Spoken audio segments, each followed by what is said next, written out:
रस चूसक कीटों का अटैक होता है और खाद उर्वरक हमें ज़्यादा मात्रा में की मिट्टी के बारे में कि इसमें ऐसे माइक्रोब्स होते हैं, सूक्ष्म जीवाणु होते हैं जो हमारे खेत में भी व्यवस्थित। हमने लगातार अपनी खेती में जुताई की। नमस्कार किसान साथियों, हमारी जो फसलें हैं उनमें लगातार हमारी जो लागत है वो बढ़ रही है, प्रोडक्शन निरंतर घटता जा रहा है, समस्याएं काफ़ी ज़्यादा हमें देखने को मिल रही हैं। रस चूसक कीटों का अटैक होता है और खाद उर्वरक हमें ज़्यादा मात्रा में देना पड़ रहा है। हमारी फसल में जो उत्पादन आना चाहिए वो उत्पादन नहीं आ रहा है और काफ़ी ज़्यादा समस्याएं अब हम सब किसान साथियों के सामने खड़ी हो गई हैं। जलवायु परिवर्तन हो गया है और आज की वीडियो में हम कुछ इसी टॉपिक पर बात करने वाले हैं कि हम अपनी खेती की जो लागत है उसको कैसे कम करें, खेत की मिट्टी को हम कैसे ठीक करें, खेत की मिट्टी में मित्र जीवाणुओं का क्या रोल होता है और उनको हम कैसे कम लागत में बढ़ा सकते हैं और हम अपनी फसलों की जो लागत है उसको कैसे कम करें। जो रासायनिक खाद, इंसेक्टिसाइड, डीएपी, यूरिया,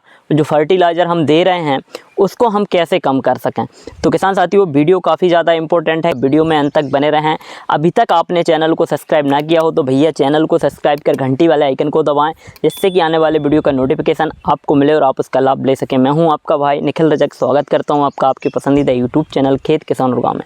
किसान साथियों, आज की वीडियो में हम बात कर रहे हैं बरगद के पेड़ की और बरगद के पेड़ के नीचे की मिट्टी के बारे में कि इसमें ऐसे कौन से माइक्रोब्स होते हैं, क्या चीज़ें होती हैं और उस मिट्टी का सही तरीके से उपयोग हम कैसे कर सकते हैं और उसके अधिक से अधिक रिजल्ट हम कैसे ला सकते हैं। तो सबसे पहले हम बात करेंगे कि बरगद की पेड़ के नीचे की मिट्टी में बहुत से माइक्रोब्स होते हैं, सूक्ष्म जीवाणु होते हैं, मित्र जीवाणु होते हैं जो हमारी खेती में काफ़ी ज़्यादा बेनिफिशियल हैं और प्रकृति की जो इकोलॉजी थी, प्राकृतिक इकोलॉजी जो थी, जो हमारे खेत में भी व्यवस्थित थी, लेकिन हमने लगातार अपनी खेती में जुताई की, लगातार हमने खाद उर्वरक, इंसेक्टिसाइड, पेस्टिसाइड, हर्बिसाइड डाले, जिससे कि वो हमारे खेत में जो मित्र माइक्रोब्स थे, सूक्ष्म जीवाणु थे, जैसे कि राइजोबियम है, पीएसबी है, केएमबी है, ट्राइकोडर्मा है, सूडोमोनास है, मेटारिज्म एनासोप्ली है, बेवेरिया बेसियाना है और भी बहुत से जो माइक्रोब्स थे जो हमारी खेत की मिट्टी में हमारी फसलों को पोषण देने का काम करते थे, पानी देने का काम करते थे और रोगों से बचाने का काम करते थे। जो कीट हैं जो अटैक कर रहे हैं, रस चूसक कीट, इल्लियों से बचाने का काम करते थे, तो उनको हमने कहीं ना कहीं मारा है। अर्थवर्म जो कि देसी केंचुआ जो आना चाहिए वो नहीं आ रहा है, जिससे कि हमारी जुताई का जो खर्चा है वो बढ़ गया है। तो इन सब के लिए हमें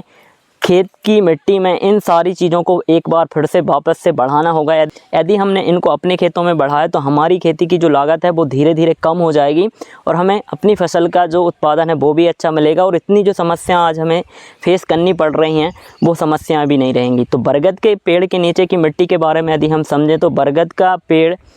जो पुराना बरगद का पेड़ रहता है वो काफ़ी एरिया में फैला होता है। इसमें 12 महीने छाँव रहती है और इसका ऑक्सीजन लेवल जो रहता है इसके नीचे का काफ़ी शानदार रहता है। तो इसके मिट्टी में काफ़ी ज़्यादा माइक्रोब्स रहते हैं क्योंकि यहाँ पर वो एनवायरनमेंट रहता है जो कि बैक्टीरिया को चाहिए है। बरगद के पेड़ में जब फ्लावरिंग आती है, फ्रूटिंग आती है तो जो फल रहते हैं वो ज़मीन पर गिरते हैं तो वहीं के वहीं डिकम्पोज होते हैं, बैक्टीरियों के लिए भोजन बनता है और पतझड़ जब आता है तब पत्ते गिरते हैं तो वो डिकम्पोज होते हैं, एक मल्च की तरह काम करता है और माइक्रोब्स यहाँ पर काफ़ी सुरक्षित रहते हैं। बरगद के नीचे की मिट्टी में काफ़ी ज़्यादा मात्रा में कार्बन होता है, ऑक्सीजन लेवल अच्छा होता है, पीएच सही रहता है और माइक्रोब्स की संख्या जो कॉलोनी होनी चाहिए वो काफ़ी अच्छी होती है। तो जब हम इसका प्रयोग अपने खेतों में करते हैं तो इसके काफ़ी अच्छे बेनिफिट रिजल्ट देखने को मिलते हैं। तो प्रकृति ने यह व्यवस्था बना के रखी थी कि कुछ ऐसे पौधे जो कि इन बेनिफिशियल माइक्रोब्स को, जीवाणुओं को बढ़ाने का काम करते हैं, उनको स्टोर करने का काम करते हैं, उनको संरक्षण देते हैं और उनको इस प्रकृति में बनाकर रखते हैं। तो इस मिट्टी का प्रयोग जब हम अपने खेतों में करते हैं तो हमें भी अपने खेतों में वो रिजल्ट देखने को मिलते हैं। खेत की मिट्टी में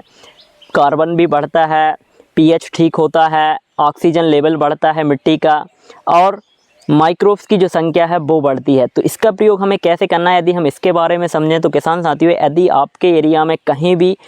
सबसे पुराना बरगद का पेड़ हो जो कि बहुत ज़्यादा पुराना हो, काफ़ी ज़्यादा शाखाएँ उसमें निकली हों, स्टेम निकल आए हों, तो उस बरगद के पेड़ की नीचे की मिट्टी आप अपने खेत में डलवाएं। आप एक ट्राली डलवा सकते हैं, या फिर आप उसको मल्टीप्लाई करके भी अपने खेतों में दे सकते हैं। जैसे कि आप 200 लीटर पानी लें, उसमें आप 2-3 केजी मिट्टी डालें, उसमें आप 2-3 केजी गुड़ डाल दें, उसको 8-10 दिन 15 दिन आप मल्टीप्लाई होने दें। उसके बाद में उसका स्प्रे आप अपनी फसलों पर करें, और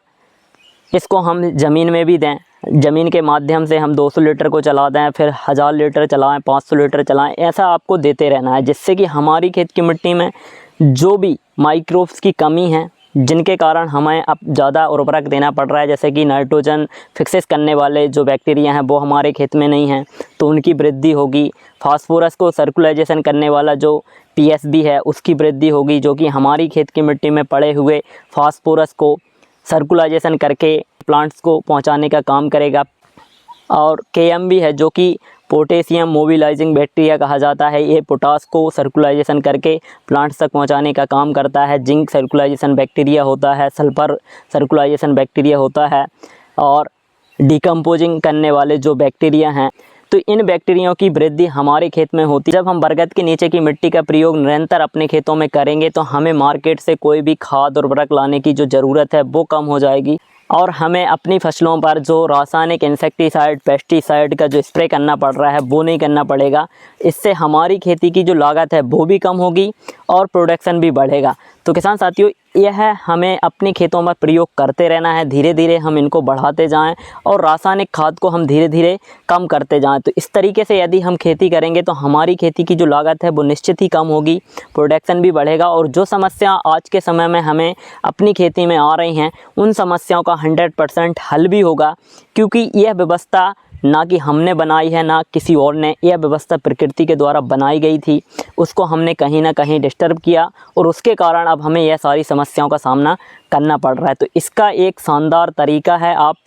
बरगद के नीचे की मिट्टी का प्रयोग अपने खेतों पर ज़रूर करें, स्प्रे में प्रयोग करें। यदि आपकी फसलों में कीट नियंत्रण करना है तो आप इसी मिट्टी का स्प्रे करें। 5 फुट तक का आप गड्ढा